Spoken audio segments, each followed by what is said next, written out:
Alright, so here we go. We're looking at this equation right here again, number 2. Last time we looked for x by itself, or we left the equation just like you see it. And we had to, that means the problem had to include all those things. Now, I'm going to do a problem where we have to find the final velocity. That means I have to know what speed it started at. I need to know how much time it took to travel this far while accelerating. So that means it has to change. To use this equation, I have to change speeds. That means it accelerates. I have to know the starting speed. I have to know the time it takes to travel this far while it's going from this speed to that speed. That's how it works. Then I'll be able to find v. So let's see if we can do that. A rocket accelerates from rest, so we know we're accelerating. That means we cannot use the one simple velocity problem. This is for constant or average velocity, so we can't use that. We're going to use one of the acceleration problems, which, remember, the acceleration problems are these guys right here, one of those.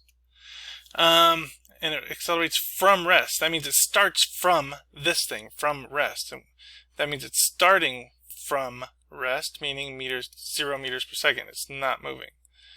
0 meters per second. At a constant acceleration. Okay, so it's moving constantly. That's good. It has to for this equation to work.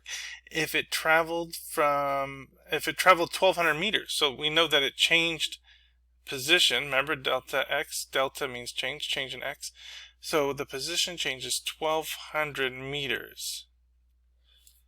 And it does it in 15 seconds, so we know that's a time.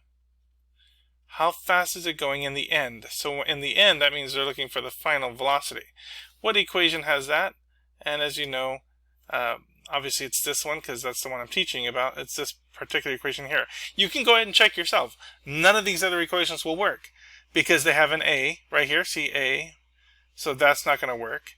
This one has an a, so that's not going to work. I don't know the acceleration rate. It is accelerating. There is an acceleration rate. I just don't know what it is.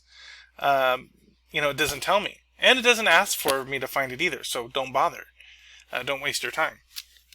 But this equation works fine, so notice it's delta x is equal to starting speed plus final speed. I think the original one this is backwards, I think, but it doesn't really matter. You're adding them together, so it doesn't really matter which one's first, times t. So let's just go ahead and plug them all in. 1,200 right here for the x is equal to starting speed is 0 plus the final speed.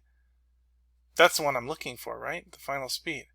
Okay, yeah, right here, see? This is the one I'm looking for. So we'll leave it just v and divide it by 2 and times it by t, which is 15 seconds. All right. So how are we going to go about this? Well, let's get this thing 15 by itself. So let's just divide the problem by 15 and divide the problem by 15. And we'll get 1,200 divided by 15. What is that? Let's do calculator. Oops, my calculator appeared at a different screen. Let me go get it. Got to get it with the mouse. There we go. So it's 1,200 divided by 15, and that's 80. Perfect. All right, let's minimize that. So we got 80 on this side is equal to 0 plus v divided by 2. And of course, 0 plus v is just v divided by 2. And then we can times 2 on both sides. And I get 160 is equal to v. So my answer is 160 meters per second. That's the final speed. So this rocket, it traveled pretty far. That's why its final speed is pretty fast. It moved pretty far in 15 seconds. So it's going pretty fast. It is a rocket. And that's pretty much how you do it. Just be warned that sometimes that won't be a 0. Okay? Because it may not start from rest. This one did. If not, that'll just be a number there. No big deal. And so you'll have a number right here. Okay? And then what would you do with that? I guess you can just... you could still times 2 on both sides. Oh, so you would have just had a plus some number right here, and you'd have to subtract it off. You'd have to go back and subtract it from the other side, and you'd be done. So there would have been a number right here, plus something, and you would just moved it away. Because you would have still divided by 2, and then you would have had v plus some number here, you know? Or maybe it was on this side, I don't remember which side. But it doesn't really matter, it's a plus sign anyway. So that's it, guys. Less than 5-minute video again. I hope you're enjoying these short videos. And if you have any questions, make sure you email me, come to the Zoom time or whatever, or office hours, and I can help you out, man. I can do one-on-one with this if you like, okay? Now try some practice problems out.